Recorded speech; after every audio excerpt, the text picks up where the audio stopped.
BJP के 38 दलों के बढ़ते कुनबे का क्या है सच? 38 में से 25 दलों का एक भी लोकसभा सांसद नहीं।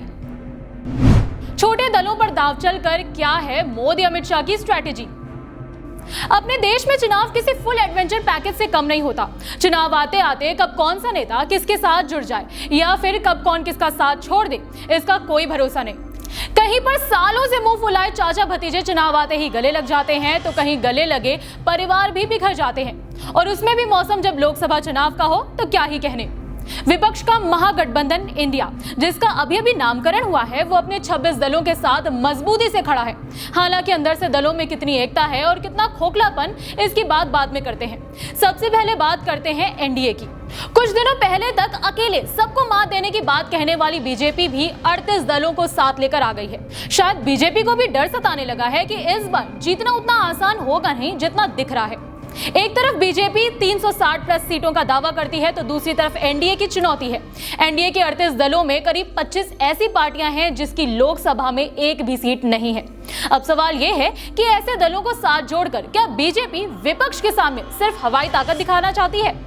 पिछले लोकसभा चुनाव 2019 में बीजेपी ने अकेले अपने दम पर 38.3% वोट हासिल किए थे, यानी 303 सीटें बीजेपी के खाते में आई थी, जबकि दूसरे 37 छोटे दलों का वोट शेयर मात्र 7% रहा था, यानी 29 सीटें। ऐसे में गणित ये भी लगाई जा सकती है कि बीजेपी इस उम्मीद में है कि छोटे दल उन सीटों पर अहम भूमिका निभा सकते हैं जहां 2019 में हार जीत का मार्जिन काफी कम था।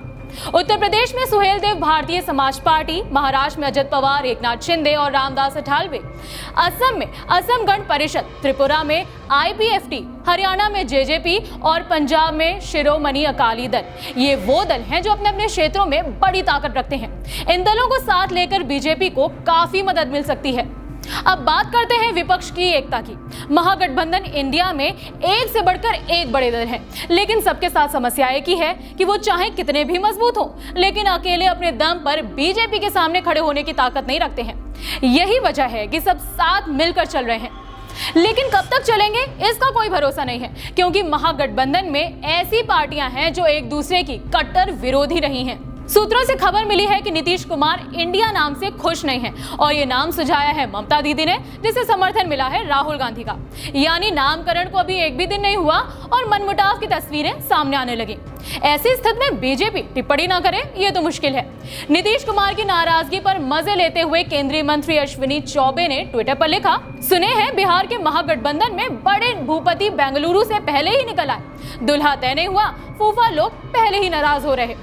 चुनाव जीतना तो बात की बात है, फिलहाल महागठबंधन एनडीए के सामने जो सबसे बड़ी चुनौती यही है कि कैसे 26 दलों को चुनाव तक साथ लेकर चलना है। इस रिपोर्ट में फिलहाल इतना ही। बाकी देश दुनिया की खबरों के लिए बने रहिए जनसत्ता के साथ। धन्यवाद।